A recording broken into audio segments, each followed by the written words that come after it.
The stories in detail. India has yet again exposed Pakistan's malicious attempts at spreading lies about Jammu and Kashmir. A day before the UN Security Council is scheduled to take up a resolution to designate Jaish-e-Mohammed chief Maulana Masood Azhar as a global terrorist, India's assertions came at the ongoing 40th session of the Human Rights Council in Geneva. Busting Pakistan's lies, India's representative asserted that while Pakistan continues to harbor a large number of dreaded terrorist organizations which have been banned by United Nations, it has a dismal record on treating its own minorities. India's representative also asserted India is a secular state with all citizens, including the minorities, having equal rights.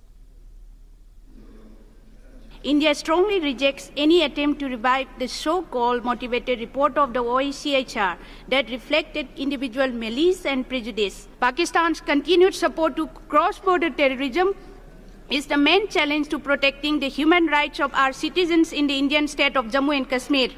The confirmation of using UN-proscribed terror organizations, Jaish-e-Mohammed, as an instrument of state policy by Pakistani military and political leadership is already in public domain. Pakistan's former National Security Advisor Durrani, former Army Chief and President of Pakistan General Pervez Musharraf had already admitted Pakistani complicity in creating disturbances in the Indian state of Jammu and Kashmir. General Musharraf has admitted that the Jaish-e-Mohammed chief Masood Azhar carried out terror attacks in India on the instructions of the Inter-Services Intelligence of Pakistan. Its current foreign minister has reaffirmed the presence of Jaish-e-Mohammed chief in its soil. Well, Pakistan seems to be getting totally isolated over designation of Jaish chief Maulana Masood Azhar as a global terrorist at the vote that's going to take place in the United Nations Security Council later tonight. If no objections are recorded by today evening, Masood Azhar will be automatically declared a global terrorist at the UNHRC. United States, France, Britain and Russia are backing the move to designate Azhar as a global terrorist. The proposal is expected to be taken up by the UNHRC's 1267 committee today. All eyes will be on China, which has vetoed 3 earlier such proposals brought by India and other members of the UNHRC. Well, for more on that story, Amrit Pal, our correspondent tracking that, joins us this morning on the phone line. Amrit Pal, it's a D-Day for Azhar's UNHRC listings. You know, will all eyes be on China, on how China moves in this particular meeting? That's right, Anil. All eyes will be on China because China in the past has vetoed Masood Azhar's listing on the 1267 Al-Qaeda Committee sanctioned prescribed list, saying that it does not have enough information to link Masood Azhar to that and to terrorist activities carried out on the Indian soil in the state of Jammu and Kashmir. The P4 are tilted towards India. This this resolution has been again moved by the P3, that's the United Kingdom, the United States and France. Russia is already tilted towards India. It's voted in the past towards the Indian position on Jaish-e-Mohammed chief Maulana Masood Azhar being a terrorist. But China does not ascribe to that view.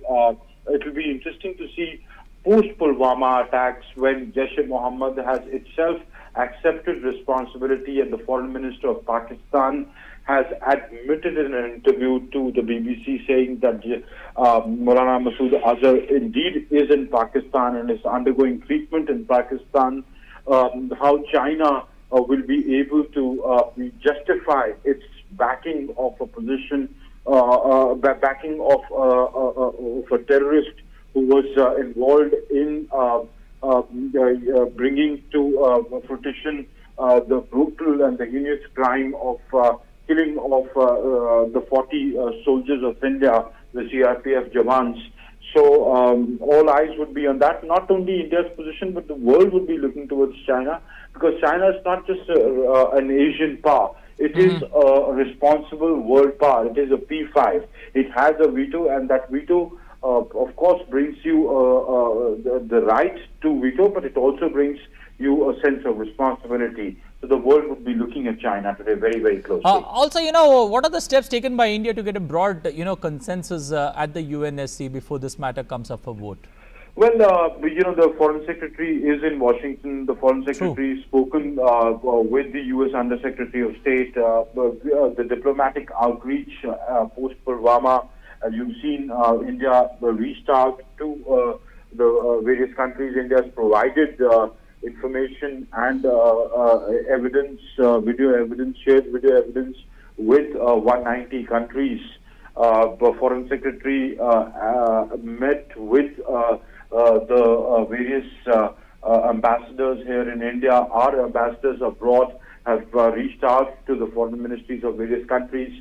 So there has been a diplomatic offensive post the Pulwama attack to isolate Pakistan, and not just isolate it in the sense of being a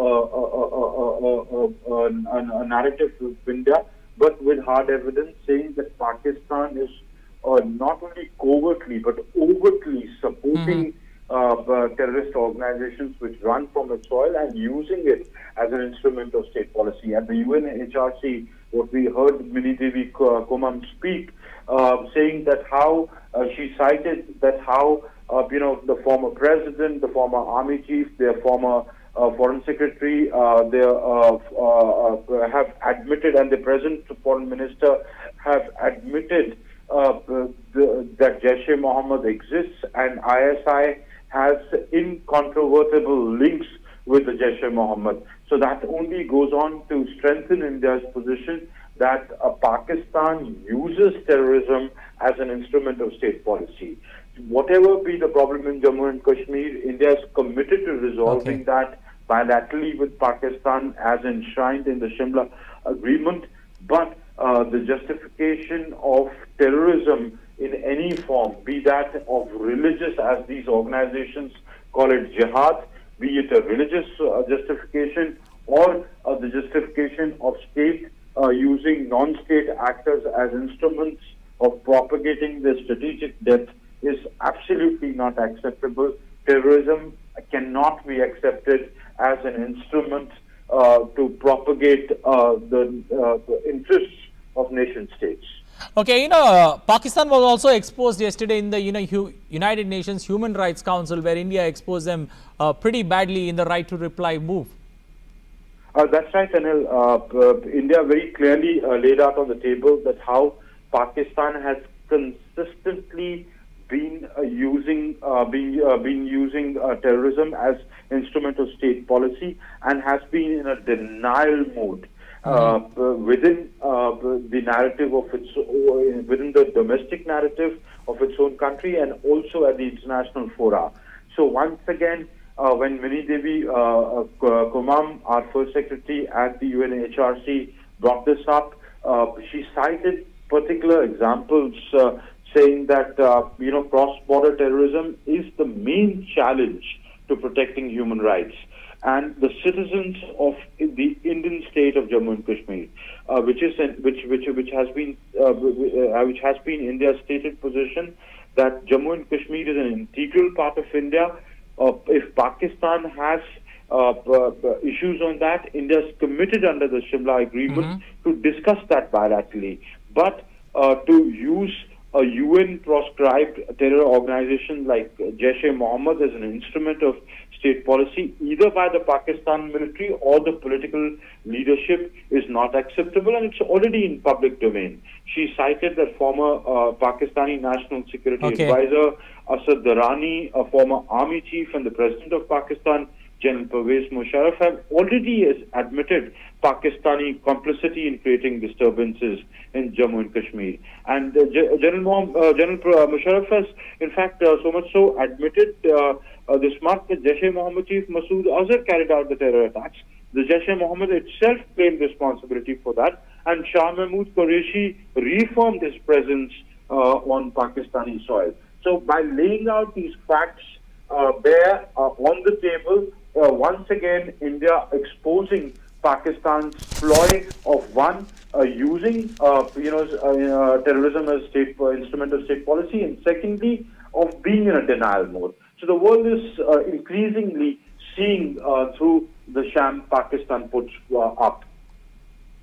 Okay, Amrit, thank you and appreciate you joining us. Remember, China's position will only be known close to the cutoff time. The cutoff time is Thursday night. That's around 12:30. It's 12:30 a.m. We'll get to know what exactly happens there in the UNSC. Thank you, Amritpal, for joining in with those inputs there on that big, important story that we'll be tracking across the day.